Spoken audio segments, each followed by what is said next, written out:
नमस्कार, मैं अश्विनी वानखड़े। कृषि जागरण में आप सभी का हार्दिक स्वागत है। आइए रुक करते हैं आज की टॉप हेडलाइंस की ओर। मध्य प्रदेश में महिलाओं को भी मिलेंगे दो गाय भैंस। सरकार उठाएगी 90% खर्च। 1 एकड़ गेहूं की 1 घंटे में कटाई करने वाली मशीन पर सरकार दे रही 50% सब्सिडी। आधुनिक दौर में G20 के प्रतिनिधियों का कृषि मंत्री कमल पटेल ने किया स्वागत। 10,000 एकड़ में तेल की खेती करने का प्लान। किसानों को दिए जा रहे निःशुल्क बीज। बढ़ता भारत बढ़ता मध्य प्रदेश IIITM में संभागीय प्रशिक्षण वर्ग का हुआ शुभारंभ। वैज्ञानिकों ने विकसित की आलू की नई किस्म कुफरी किरण। अधिक तापमान में भी मिलेगा बम्पर उत्पादन। महंगी हुई अरहर की दाल कीमत में हुई 100 रुपए की बढ़ोतरी। दिल्ली में लगने जा रहा है कृषि विज्ञान मेला। मोटे अनाज से लेकर आधुनिक कृषि तक मिलेगी सभी जानकारी। आटा होने वाला है सस्ता। गेहूं की कीमत में आएगी भारी गिरावट। झोपड़ी में मशरूम की खेती कर करनाल का किसान कमा रहा लाखों रुपए। लोन, किस्त और सरकारी योजनाओं की खबर व्हाट्सएप पर ही मिलेगी। सरकार ला रही ChatGPT जैसा सिस्टम। सरसों को छोड़कर सभी खाद्य तेलों की कीमतों में आया उछाल। अचानक तापमान में वृद्धि ने बढ़ाई किसानों की चिंता। क्या इस साल भी प्रभावित होगा गेहूं का उत्पादन?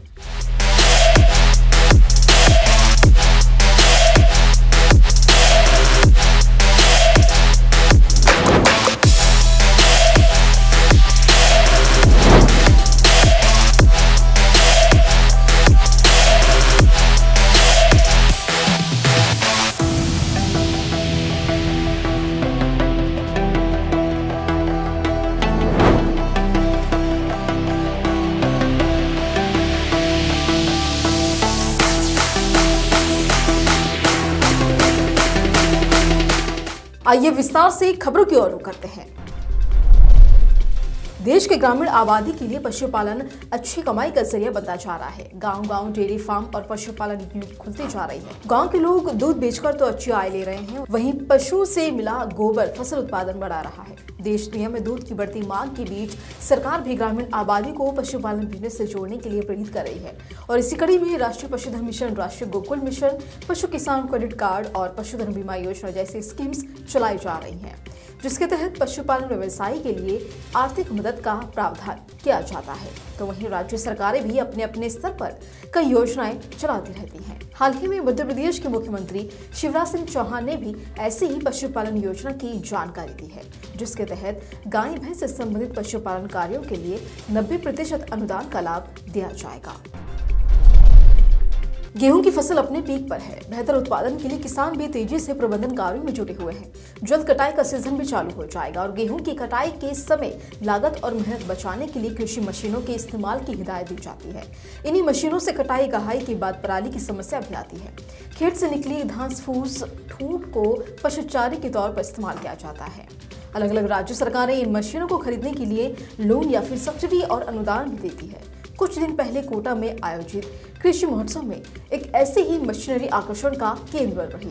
ये एक रीपर ग्राउंडर मशीन थी जो 1 एकड़ गेहूं की फसल की कटाई मात्र 1 घंटे में निपटा सकती है। इस मशीनरी की खरीद पर राज्य सरकार 50% तक सब्सिडी भी देती है। G20 समिट में मध्य प्रदेश के कृषि मंत्री कमल पटेल ने कहा कि इंदौर में G20 के कृषि क्षेत्र की उन्नति और भविष्य की संभावनाओं के साथ प्रधानमंत्री नरेंद्र मोदी के नेतृत्व में किसानों की आय दोगुनी करने के लिए 3 दिवसीय बैठक के मंथन से अमृत निकलेगा, ऐसा मेरा मानना है। मैं G20 की बैठक में आए सभी प्रतिनिधियों का कृषि प्रधान राज्य के मुख्यमंत्री शिवराज सिंह चौहान और 8.5 करोड़ जनता के साथ किसानों की ओर से स्वागत करता हूँ। कृषि मंत्री कमल पटेल ने जारी संदेश में कहा कि कृषि प्रधान राज्य मध्य प्रदेश ने 7 बार कृषि क्रमण पुरस्कार प्राप्त किया है। हरियाणा, पंजाब को पीछे छोड़कर मध्य प्रदेश कृषि के क्षेत्र में आगे आ रहा है। लगातार 20% कृषि विकास दर प्राप्त की है। इसके साथ ही उन्होंने आगे क्या कुछ कहा, आइए जानते हैं। और इस 3 दिवसीय मंथन से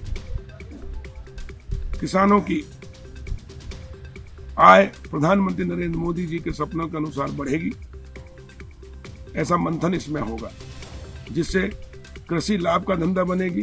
किसान खेती के साथ साथ व्यापार, व्यवसाय, उद्योग भी लगा सकेंगे और किसान अपनी फसल जो MSP पे बेचते हैं उसकी बजाय MRP पे वो बेचे।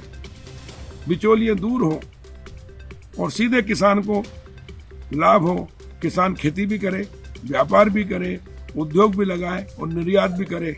जो पैसा मुट्ठी भर लोगों के पास आता है वो किसानों के पास जाए तो गांव आत्मनिर्भर होगा, देश आत्मनिर्भर होगा और पूरे विश्व में भारत माता शक्तिशाली समृद्धशाली व्यवस्थाली होगी। नमस्कार।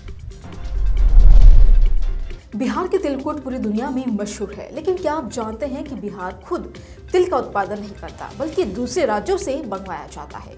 और इसी कड़ी में अब कृषि विभाग ने भी तिलहन उत्पादन में आत्मनिर्भरता हासिल करने की प्लानिंग की है। तो वहीं गया जिला कृषि विभाग ने जिले में 10,000 एकड़ में तिल की सामूहिक खेती करने का लक्ष्य निर्धारित किया है, जिसके लिए किसानों को निःशुल्क बिजली देने का भी प्लान है। आपको बता दें कि गया में निर्मित तिलकुट के लिए राजस्थान, छत्तीसगढ़ और पश्चिम बंगाल से तिल मंगवाया जाता है, लेकिन साल के अंत तक राज्य खुद ही तिल उत्पादन में आत्मनिर्भर बन जाएगा।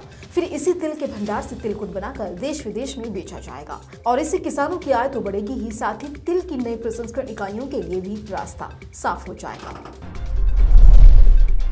बीजेपी विद्युत विभाग का संभागीय प्रशिक्षण वर्ग IIITM में किया गया। इस कार्यक्रम के मुख्य अतिथि के तौर पर केंद्रीय मंत्री नरेंद्र सिंह तोमर मौजूद रहे। इस कार्यक्रम की शुरुआत तोमर ने दीप प्रज्वलित से की। साथ ही यहां केंद्रीय मंत्री नरेंद्र सिंह तोमर ने बताया कि इसका विषय बढ़ता भारत बढ़ता मध्य प्रदेश रखा गया है, ताकि पता चल सके कि भारत के साथ साथ मध्य प्रदेश भी प्रगति कर रहा है। अपने संबोधन के दौरान तोमर ने कई महत्वपूर्ण मुद्दों को लेकर अपने विचारों को व्यक्त किया। उन्होंने कहा कि भारतीय जनता पार्टी के कार्यकर्ता और विचार आधारित राजनीतिक दल है। हमारे यहाँ अभ्यास वर्ग की परंपरा काफी पुरानी है। अभ्यास वर्ग के माध्यम से हम अपने कार्यकर्ताओं को विचार की दृष्टि से निरंतर पुष्ट करते रहते हैं। केंद्रीय आलू अनुसंधान संस्थान शिमला ने आलू की नई प्रजाति कुफरी किरण विकसित की है और खास बात तो यह है कि कुफरी किरण अधिक तापमान सहने में भी सक्षम है। साथ ही अधिक तापमान वाले क्षेत्रों के लिए ये बहुत ही उपयोगी साबित हो सकती है।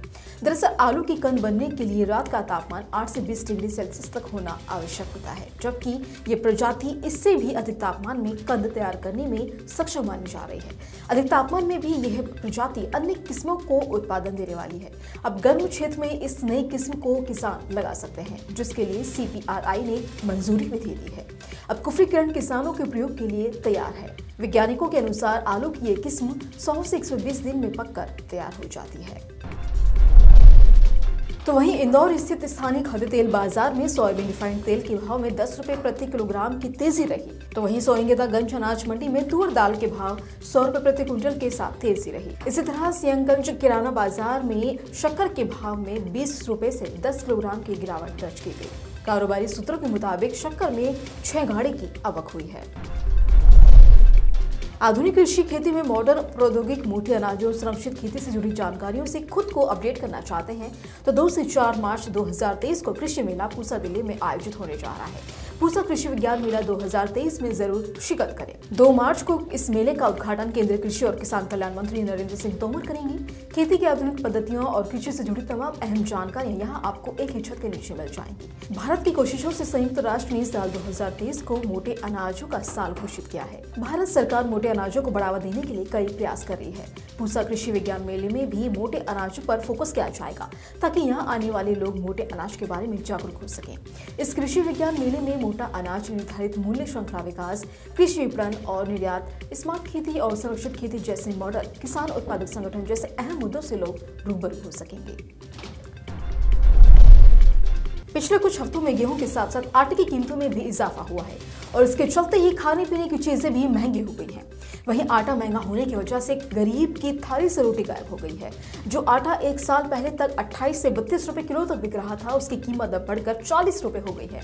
हालांकि केंद्र सरकार ने गेहूं और आटे की कीमत पर लगाम लगाने के लिए खुले बाजार में गेहूं बेच रही है। वहीं विशेषज्ञों का कहना है कि आने वाले समय में गेहूं की कीमतों में गिरावट आ सकती है। पिछले कुछ सालों में किसानों का रुझान मशरूम की खेती की तरफ तेजी से बढ़ा है। मशरूम की खेती बेहतर आमदनी का जरिया बनती जा रही है। बस कुछ बातों का ध्यान रखना होता है। बाजार में मशरूम का अच्छा दाम मिल जाता है और अलग अलग राज्यों में किसान मशरूम की खेती से बेहतर उत्पादन ले रहे हैं। कम जगह और कम समय के साथ ही इसकी खेती में लागत भी बहुत कम आती है, जबकि मुनाफा लागत से कई गुना ज्यादा मिल जाता है। मशरूम की खेती के लिए किसान किसी भी कृषि विज्ञान केंद्र या फिर कृषि विश्वविद्यालय में प्रशिक्षण भी ले सकते हैं। किसान कृषि गोपाल ने भी सबसे पहले मशरूम के बारे में जाना और मथुरूल में स्थित मशरूम केंद्र से ट्रेनिंग ली और इसके बाद उन्होंने 2 मशरूम के झोपड़ी नुमा सेट से मशरूम फार्मिंग की शुरुआत की। आपको बता दें कि आज उनके पास तकरीबन 6 झोपड़ीनुमा सेट है, जिससे वे काफी अच्छी आमदनी प्राप्त कर रहे हैं। अगर एक सेट की बात की जाए तो उससे भी तकरीबन 2 लाख तक का मुनाफा वे निकाल रहे हैं। ऐसा लग रहा है कि ये साल आर्टिफिशियल इंटेलिजेंस का रहने वाला है, क्योंकि एक के बाद एक कई टेक दिग्गज और नए स्टार्टअप्स आर्टिफिशियल इंटेलिजेंस से जुड़ा अपना कोई प्रोडक्ट या फिर सर्विस अपने अपने प्लेटफॉर्म पर लॉन्च कर रहे हैं। इस बीच किसानों के लिए एक अच्छी खबर है। दरअसल सरकार जल्द ही व्हाट्सएप में ChatGPT जैसा चैटबॉट लाने वाली है। आईटी मिनिस्ट्री ChatGPT जैसे चैटबॉट को व्हाट्सएप पर लाने के लिए काम कर रही है। मिनिस्ट्री की एक छोटी टीम इस प्रोजेक्ट पर काम कर रही है, जिसे भाषणी नाम दिया गया है। इस चैटबॉट को व्हाट्सएप पर लाने के बाद किसानों को सरकार की तमाम जानकारियां और योजनाओं की जानकारियां एक ही क्लिक में मिल जाएंगी। साथ ही किसान वॉइस नोट के माध्यम से भी अपनी परेशानियां इस चैटबॉट में पूछ पाएंगे। अगर आपको ये नहीं पता कि ChatGPT क्या है, तो हम आपको बता दें कि एक machine learning based AI tool है, जिसमें पब्लिकली मौजूद सारा डेटा फीड किया गया है। यह आपको किसी भी सवाल का जवाब आपके गूगल से बेहतर और सरल तरीके से दे सकता है। फिलहाल अभी इस पर काम जारी है, तो इसीलिए ये चैटबॉट व्हाट्सएप पर कब तक लाइव होगा, इसकी जानकारी अभी सामने नहीं आई है। बीते सप्ताह दिल्ली तेल तिलहन बाजार में सरसों तेल तिलहन को छोड़कर बाकी सभी खाद्य तेल तिलहन कीमतों में सुधार देखने को मिला। बाजार के जानकार सूत्रों ने कहा कि समीक्षाधीन सप्ताह में मंडियों में सरसों की आवक शुरू होने के बीच सरसों तेल तिलहन में नुकसान दर्ज किया गया, जबकि डिहाइल्ड टीक और खल की मांग के कारण सोयाबीन तेल तिलहन कीमतों में मजबूती आई। मलेशिया के भाव में कुछ सुधार के कारण कच्चा पाम तेल और पामोलिन तेल कीमतों में भी मजबूती आई। सूत्रों ने कहा कि सस्ते आयातित तेलों, विशेषकर घरेलू तेल तिलहन उद्योग को सबसे अधिक प्रभावित करने वाले सूरजमुखी और सोयाबीन जैसे हल्के तेल के भाव इस कदर जमीन चूम रहे हैं कि वहां से जरा भी उठे तो विगत दिन के मुकाबले वह मजबूती ही होती है।